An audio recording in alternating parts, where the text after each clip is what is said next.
Sejam todos bem-vindos! Hoje, a nossa jornada pelo Salmo 25. E olha, isso aqui não é só um poema antigo, não. É, na verdade, um mapa, um verdadeiro guia para quem já se sentiu no meio de uma crise.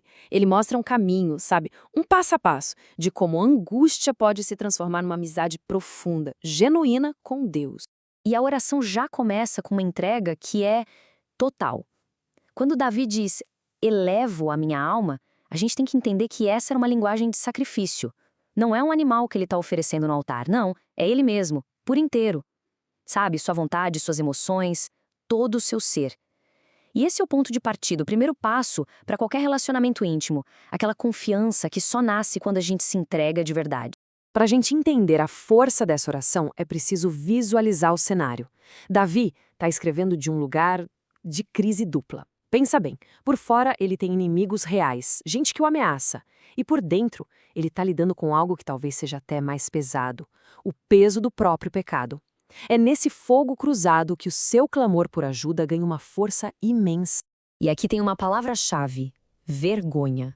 E olha, essa palavra tem um peso gigantesco. Quando Davi ora, não seja eu envergonhado, ele não está falando de um simples constrangimento, de ficar sem graça. Naquela cultura do Oriente Médio antigo, a vergonha pública era terrível, pior que a morte.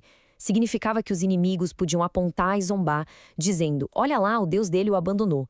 Então percebe? A própria honra de Deus estava em jogo na resposta a essa oração. E qual é a resposta de Davi para esse medo todo? Ele faz uma declaração de fé. Ele diz que aqueles que esperam no Senhor não serão envergonhados. Mas atenção, essa espera não é nada passiva.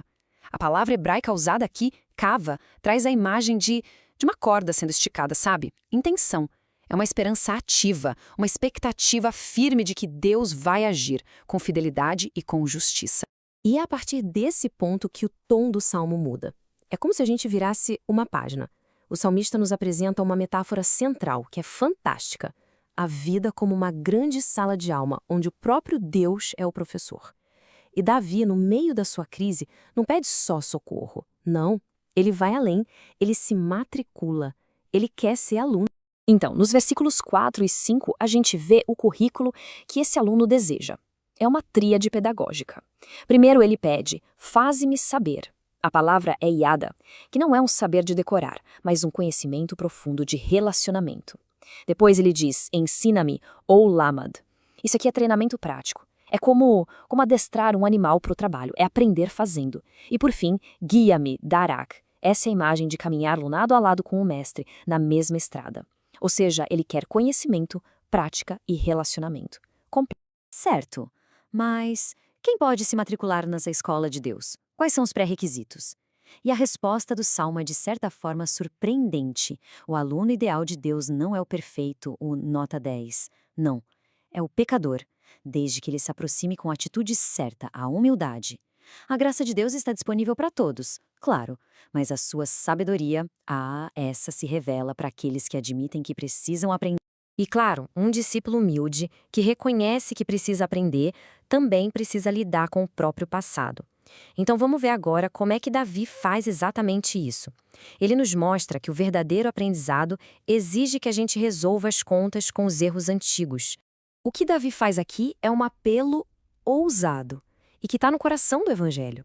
É como se ele pedisse a Deus para colocar um filtro específico na frente dos olhos.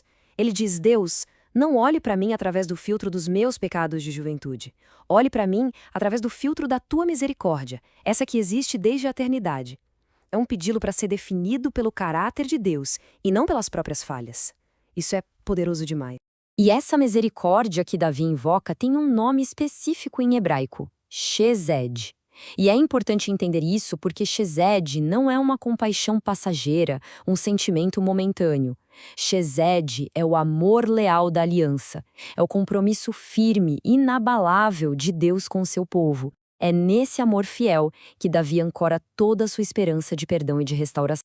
Bom, depois de todo esse caminho de entrega, de aprendizado, de perdão, a gente chega agora no clímax do Salmo, no coração da coisa toda, o objetivo final dessa jornada. Uma amizade confidencial, íntima com o próprio Deus. E o Salmo, de certa forma, nos joga essa pergunta na cara. Afinal, qual é o segredo? Qual é a chave que abre a porta para esse nível mais profundo de relacionamento com o Criador? A resposta está numa palavra hebraica fascinante: sod. O verso diz: o segredo do Senhor é para os que o temem. A palavra sod se referia ao círculo íntimo de conselheiros de um rei, sabe? Aquelas pessoas de confiança que conheciam os planos secretos. O que Davi está dizendo é que Deus convida quem o reverencia para esse círculo íntimo, para compartilhar o seu coração, os seus planos, exatamente como fez com Abraão, a quem ele mesmo chamou de amigo. Mas aí vem a realidade, a honestidade pastoral quase que brutal deste salmo. Ter acesso ao segredo de Deus, no versículo 14, não torna Davi imune à dor, de jeito nenhum. Apenas 2 versículos depois, ele está clamando: estou sozinho e aflito. E isso nos ensina algo fundamental sobre a vida cristã madura. Ela convive com esse paradoxo. É possível ter uma intimidade profunda com Deus e, ao mesmo tempo, enfrentar lutas profundas neste mundo. E essa tensão, essa convivência entre a amizade com Deus e a dor do mundo, nos aponta para a resposta final. Porque todos esses anseios de Davi, por um caminho, por perdão, por intimidade, tudo isso aponta para uma única e definitiva resposta, que se personifica em Jesus Cristo.